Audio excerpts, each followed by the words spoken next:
Welcome, everybody. I'm so excited you're here. You know me, I am Cindy, and I'm joining you with Elvira for another episode of our Women's Empowerment Series. Elvira, I'm so excited that you're here talking to me today. Thank you. Thank you for having me, Cindy. It's a pleasure. Absolutely. Elvira and I worked together in the past, and she was a stay-at-home mom, just like many of you, and now she is happily back at work. Look at that smile. She is happily back at work. Elvira, what are you doing now that you're back at work? I'm an outreach and resource specialist with the Capital District Women's Employment and Resource Center. So is that what you did before, or did you make kind of a pivot when you went back to work? I had a slight pivot.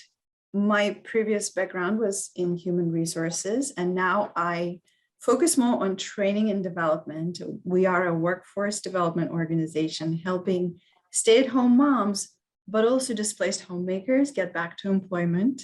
Sometimes they have a lot of barriers that they have to overcome. And we are part of the New York State Displaced Homemaker Program. That's fantastic. It must feel so good, so powerful to be helping women that, listen, you were a stay-at-home mom yourself, right? So to help women that are, going through things that are very similar to what you might have experienced. I have to say, the mission of the organization immediately resonated with me. I always support women in pursuing their, professional or personal passions. And it just feels great to be working with a group of like-minded professionals working together and help women get employment. I love that you found the right niche for you, right? That you found an environment that's warm, that makes sense for you. I remember when you started working, and every few days you would text me a picture of you all dressed up at work. How does it feel to be back at work and regaining yourself? I think it feels wonderful. I have to say, it's been a long time coming. This is probably the highlight of 2021 for me to be able to go back to work. And it just feels great to be able to share my expertise and knowledge and skills. And my peers and my supervisor, the executive director of this organization, they're very supportive. They're very welcoming. They're willing to share their expertise.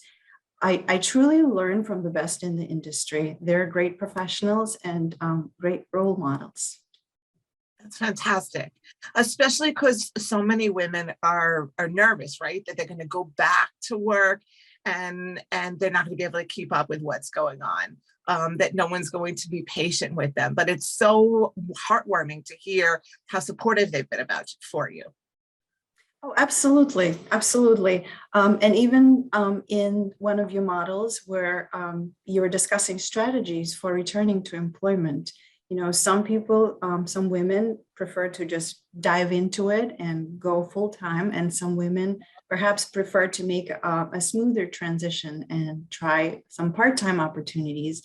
It's really up to the person, up to their situation. What I liked about working with you specifically is you have this instant way of determining what the candidate's like internal and external barriers are. So you can quickly recognize and you can tailor your approach to help the individual to accomplish their goals. Somebody may be employed but underemployed. In my particular case, I was seeking employment after almost an 8-year break in my career. So it was important for me to go into a specific industry. So I feel like everybody has unique circumstances surrounding their situation. And I'm very fortunate that I was able to collaborate with you and receive a lot of practical advice on, how to handle certain matters. It was very helpful. Thank you. I appreciate that so much. I remember you were really concerned with the hours and the schedule and being able to care for your child and do all these things, and if there would be any flexibility. And I know this is a part-time job and you want it to be even less part-time. And I'm like, hey, listen, we have to give them something, right? So talk to me about the schedule. Have there been times when, your child was ill and you had to pick them up from school or camp and you were able to do that and you were able to accommodate? We work, essentially, we all work in a blended format. Some days we work in the office, and on some days we stay home. We really see what makes sense, and especially currently with the pandemic and the numbers in the Albany and Rensselaer County increasing, we try to take every precaution and sometimes even not work with each other at the same time in the office. We take turns to go back to the office if we need some resources or if we need to do something there. So it really was a blended approach. And yes, I can say that this position has been very flexible, and my supervisor has been very understanding that I do have a 7-year-old son who at times, needs me and needs my attention, and it's just life. So it has worked out wonderfully for me. So the whole going back to workforce, being a mom and being a working woman and being a mom, it's all been a positive experience for you, right? It was very, extremely, wonderfully empowering and positive experience. It was absolutely a highlight of 2021. What what was holding you back at first from going back to the workforce? What were the challenges, or how did it help you get past some of these challenges to get where you are? I think part of it was just thinking that my child was perhaps a little too young for me to transition into workforce. Some of it was, oh, I haven't worked in my field for over 7 years. How would that translate into, current employment market? And yes, there were different considerations. And again, I really enjoyed talking through different angles of my future employment with you. And, I know everybody says it gives them confidence and the opportunities. I think for me, it was important to recreate this constellation, if you will. We kind of patented that term at work, meaning we all need a constellation of mentors, resources, acquaintances, friends, so we can help each other in different life circumstances. So I'm very fortunate to have reacquainted myself with my professional constellation, if you will, to have reconnected with my previous colleagues, supervisors, and mentors. And now I have this brand new group of women who are wonderful at what they do, who are so experienced. And it's really a pleasure to be working with them, for them, and to accomplish these goals that we have as an organization.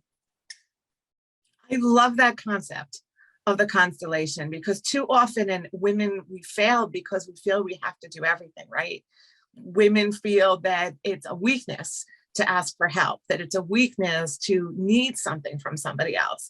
But together, and this is why we're doing this series, is to show women how much stronger we are when we are together, when we support each other, when we tell our own stories to inspire other people on their own journeys. So I really, really love that. I have to say, whereas it was very rewarding and wonderful to be a stay-at-home mom for the formative years of my son's life, and to give him an opportunity to grow up in this dual language, dual culture environment, if you will. I think I've also realized that I need to pursue my own goals. As you know, as professionals and as individuals, we always evolve. And I felt like it was important for me to pursue something besides my household responsibilities. To have a sense of you, right? A sense of self, a sense of something as your son is getting older, something that represents Absolutely. you. And a good Absolutely. influence for him about what a mom is and what a woman is. I feel it's also setting an example of setting and achieving specific goals. I feel like, whereas all women are different, and I have a lot of respect for women who just make it their life mission to serve the household and to make sure they raise their multiple kids, um, and just, they prefer to stay home. It's their choice, and they're really wonderfully suited for that. In my particular case, I've always needed a tremendous amount of emotional, intellectual, and cognitive stimulation to stay productive and enjoy myself.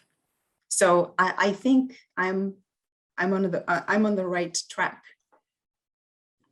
I'm so happy for you because, and every time we talk and every time I see you, your happiness is beaming. Okay. I mean, it's funny that I remember, and you'll probably remember that story. The first time that I saw you on Zoom on one of our sessions after you had started the job, I almost looked around to see if I was in the right room with the right person because I saw such a happiness coming across, from the other side of somebody who was really content with herself, that she had achieved her goals, right? That the struggle part was over. I agree. It feels very empowering. It feels very empowering. And, just to the point of the Women's Empowerment series, I feel like what you are doing as your passion, helping stay-at-home moms, regardless of the time they spent at home caring for the loved ones, return to employment, regain that sense of self, and to be able to be, productive and just overall become a happier individual. I feel like that's something, in a way, we are currently doing as an organization at WERC. Right. Yeah. To help women forward, right? To help women on their own individual journey.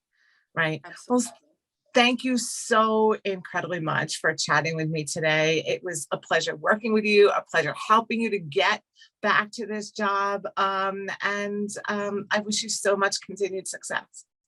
Thank you so much. It was a pleasure working with you, and I look forward to, staying in touch.